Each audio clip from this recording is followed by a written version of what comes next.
दिवाली का दिन पास आ रहा था।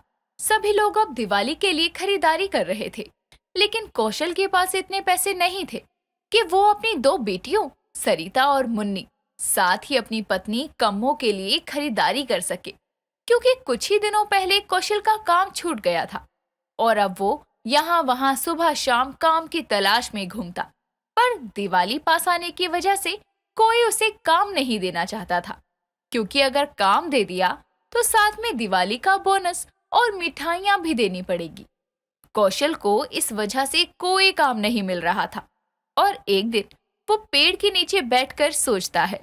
अब मैं क्या करूं? दिवाली भी करीब आ रही है और घर में एक भी पैसा नहीं है और कहीं कोई काम भी देने को राजी नहीं।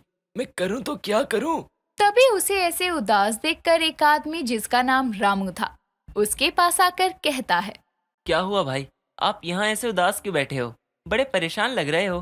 कुछ नहीं भाई, बस अपनी किस्मत की वजह से परेशान हूँ। आपको तो पता ही है, दिवाली आने को है पर घर में एक पैसा नहीं है। अब कहाँ से मैं अपने घर में दिए जलाऊंगा और कहाँ से अपने बच्चों को फुलझड़ियाँ ला कर दूंगा? भाई आप चिंता मत करो, भगवान आपकी मदद जरूर करेगा। जब सबके घर में दिए जलेंगे तो आपके घर में भी जरूर दिए जलेंगे और फुलझड़ियाँ भी जलेंगी। आप बस सब्र करो। भाई, काश आपकी बात सच हो जाए। इतना कहकर रामू वहां से चला जाता है और फिर कुछ देर बाद कौशल वहां से घर की ओर निकल पड़ता है। घर जाता है तो देखता है कि उसकी छोटी बेटी मुन्नी भागकर उसके पास आई है और बोल रही है। पापा आप आ गए। आपने कहा था ना शाम को आओगे तो बाजार जाएंगे फुलझड़ियाँ लेने, तो चलो अब बाजार चलते हैं।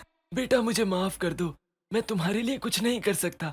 तुम्हारा बाप इतना अमीर नहीं कि तुम्हें नए कपड़े, दिए और फुलझड़ियाँ ला कर दे सके। तभी वहां पर कौशल की पत्नी कम्मो आकर उसे कहती है। मुन्नी के पापा, आप ऐसे मत कहो, हम गरीब हैं तो इसमें आपकी क्या गलती है। आप खुद को दोष मत दो, हो सकता है भगवान हमारी कोई मदद ही कर दे। भाग्यवान, कोई हमारी मदद नहीं करेगा। सुबह से शाम सारे में जाकर देख लिया पर कहीं काम नहीं मिला, तो आखिर हम दिवाली मनाएंगे? तभी कम्मो की बड़ी बेटी बाहर आती है और अपने पापा और माँ से कहती है। पापा क्यों ना हम एक फुलझड़ी की दुकान खोल ले, जिससे कि आपको किसी और के पास काम भी ना करना पड़े, और तो और घर में भी कुछ पैसे आएंगे। जो भी पैसे फुलझड़ियाँ कमाने से हमारे पास आएंगे, दिवाली के बाद हम उन पैसों से कुछ और काम खोल लेंगे। हाँ जी सरिता, बिल्कुल सही कह रही है, आप यही करो। अरे सरिता की माँ, काम खोलने के लिए भी तो पैसा ही चाहिए। कहाँ से लूंगा मैं इतना रुपया? अजी अपने किसी दोस्त से पूछ कर देख लो, जैसे जैसे पैसे आएंगे हम सब वापस कर देंगे उनके पैसे। हाँ पापा, आप करके तो देखो एक बार ये काम। ठीक है बेटी, तुम लोग इतना कह रही हो तो मैं अपने एक दोस्त से कहकर देखता हूँ, शायद वो हमारी मदद कर दे। अगली सुबह कौशल अपने करीबी दोस्त रोहित के पास जाता है और कौशल को देखकर रोहित समझ जाता है कि कौशल उसे उधार पैसे मांगने आया है। रोहित, कैसे हो? मैं ठीक हूँ भाई। ये बताओ कैसे आना हुआ आज मेरे घर? बस ऐसे ही वो। कौशल आगे कुछ बोलता उससे पहले ही रोहित उसकी आधी बात को काटते हुए कहता है। भाई तेरे पास कुछ पैसे हैं क्या? मेरे पास? वो मेरे पास तो नहीं है यार, पर तुम्हें क्या जरूरत पड़ गई पैसों की? तुम्हारे पास तो सब कुछ अच्छा खासा है। क्या बताऊं भाई, मेरे पापा की तबीयत बहुत खराब है, वो अस्पताल में है। मुझे उनके इलाज के लिए चाहिए थे कुछ पैसे। अरे यार, इसे तो खुद ही पैसों की जरूरत है, मैं इससे क्या मांगू अब? भाई तुम अपने पापा का ध्यान रखना, मैं चलता हूँ। ठीक है भाई। कौशल रोहित के घर से निराश होकर घर आ रहा था। तभी रास्ते में उसे रोहित के पापा बिल्कुल ठीक ठाक चलते फिरते नजर आते हैं और जब वो उसके पिता से उनकी तबीयत के बारे में पूछता है तो कौशल को पता चलता है कि उसके दोस्त रोहित ने पैसे ना देने के लिए बहाना किया था। और ये बात जानकर कौशल और निराश हो जाता है और एक चबूतरे पर बैठ जाता है और कौशल खुद से कहता है। मेरे तो नसीब ही खराब है, इसलिए आज मेरे दोस्त ने भी मेरी मदद नहीं की। अब मैं क्या करूँगा? मुझे तो कोई रास्ता दिखाई नहीं दे रहा।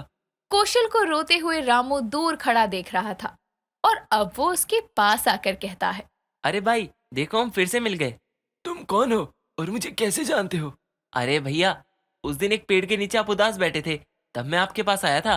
हाँ, याद आ गया। हाँ भैया, अब ये बताओ कि आज क्यों उदास हैं आप? कौशल अब रामू को सारी बात बताता है और रामू कौशल से कहता है। तो ये बताओ भैया, आपको कितने पैसों की जरूरत है? फुलझड़ी की दुकान लगाने के लिए। भाई मुझे कम से कम 10,000 रुपए चाहिए। ठीक है भैया, आप मुझसे पैसे ले लो और जाओ अपने घर में बहुत सारी फुलझड़ियाँ लाओ और दुकान लगाओ। पर भाई आप मुझे इतने सारे पैसे क्यों दे रहे हो, जबकि आप तो मुझे जानते भी नहीं हो। किसने कहा मैं आपको नहीं जानता? हम 2 बार मिल चुके हैं और मैं आपको भैया कहता हूँ और मेरा नाम रामू है। लो, हो गई जान पहचान। भाई तुम जो भी हो, मैं तुम्हारी ये मदद कभी नहीं भूलूंगा और तुम्हारे सारे पैसे वापस कर दूंगा भाई। कोई जल्दी नहीं है भैया, आपके पास जब हो तब वापस कर देना। कौशल अब उन पैसों को लेकर अपने घर आता है और अपनी पत्नी को आवाज लगाकर कहता है, कम्मो, ओ कम्मो, क्या हुआ जी? अरे ये देख, मैं फुलझड़ियाँ लाने के लिए पैसे लाया हूँ। अरे ये तो अच्छी बात है जी। हाँ कम्मो, और ये सब एक बड़े ही भले आदमी की वजह से हुआ है। अगर वो ना होता तो आज मैं भी खाली हाथ ही घर आता। अच्छा जी, कौन है वो भला आदमी? किसी दिन घर लाऊंगा उसे। अजी पहले आप जल्दी से बाजार से फुलझड़ियाँ ले आओ।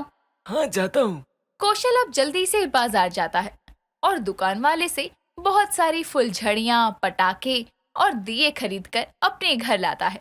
फिर ये सामान रखकर वो एक लकड़ी का खोखा या दुकान बनाता है, जो कि एक छोटी सी दुकान होती है, और फिर उसमें वो सारा सामान रख देता है और अगले दिन से ही फुलझड़ियाँ बेचना शुरू करता है। लेकिन कोई भी कौशल से सामान नहीं खरीदता। सभी बाजार जाकर फुलझड़ियाँ लेना ही पसंद करते हैं। ये सब देखकर कौशल फिर से निराश हो जाता है और उसकी बेटी सरिता कहती है, पापा क्यों ना हम ये फुलझड़ियाँ बाजार में बेचें और बाकी सब सामान यहीं पर। पर अगर तब भी नहीं बिकी तो क्या होगा? पापा ऐसे बैठे रहने से कुछ नहीं होगा, हमें कुछ ना कुछ तो करना ही होगा। जी सरिता ठीक कहती है, हमें ऐसे ही करना चाहिए। पर अगर मैं बाजार में जाऊंगा तो यहाँ दुकान कौन दिखेगा? आप चिंता मत करो पापा, मैं यहाँ दुकान संभाल लूंगी। सरिता की बात मानकर अब कौशल बाजार में फुलझड़ियाँ बेचने निकल जाता है। लेकिन सामने ही बड़ी बड़ी दुकानें थी जहाँ से सब सामान खरीद रहे थे और कौशल की ओर कोई देख तक नहीं रहा था। फिर एक आदमी उसके पास बच्चों के साथ आता है और कौशल से 5 फुलझड़ियाँ खरीदता है। उसके बाद फिर एक और आदमी उसे 2 फुलझड़ियाँ लेकर जाता है। अब धीरे धीरे उसकी सब फुलझड़ियाँ बिक जाती है और वो खुशी से घर आकर अपनी बेटी सरिता से कहता है, अच्छा हुआ सरिता, तूने मुझे बाजार जाने को कहा। आज मेरी सारी फुलझड़ियाँ बिक गई हैं। ये तो बहुत अच्छी बात है पापा। हाँ बेटी, अब मैं कल फिर से और फुलझड़ियाँ लाऊंगा और शाम को बाजार में बेचाऊंगा। जी पापा, आप यही करना। अगले दिन फिर से कौशल घर से बाजार फुलझड़ियाँ लेने के लिए निकल जाता है। लेकिन रास्ते में कुछ लोग उसे रोककर उसके साथ मारपीट कर उसका सारा पैसा लूट कर भाग जाते हैं। अब कौशल बेचारा जैसे ही घर आता है, उसकी ये बिगड़ी हुई हालत देखकर उसकी पत्नी और बेटी उससे सवाल करती हैं कि ये सब कैसे हुआ। तो कौशल अपने साथ हुई घटना बताता है और ये सुनकर कम्मो कहती है, हे भगवान, ये क्या हो गया? कितनी मुश्किल से लगा था कि अब हमारे अच्छे दिन आने वाले हैं, लेकिन भगवान को ये मंजूर ही नहीं था। इतनी मुश्किल से ये कमाए हुए पैसे खोने के बाद कौशल और उसका परिवार दिक्कत में आ गया था। अब दिवाली भी सर पर थी। सभी के घरों में दिए जल रहे थे और सभी के बच्चे फुलझड़ियाँ जला रहे थे, लेकिन सिर्फ कौशल के घर में इनमें से कुछ नहीं था। दूसरे बच्चों को पटाखे और फुलझड़ियाँ जलाते देखकर मुन्नी भी अपनी माँ से फुलझड़ी की मांग करती है, पर कम्मो उसे एक जोर का तमाचा मारकर चुप करवा देती है। इतने में बाहर से किसी की आवाज आती है जो जोर जोर से कौशल को पुकार रहा था। भैया, ओ कौशल भैया, बाहर आओ जरा।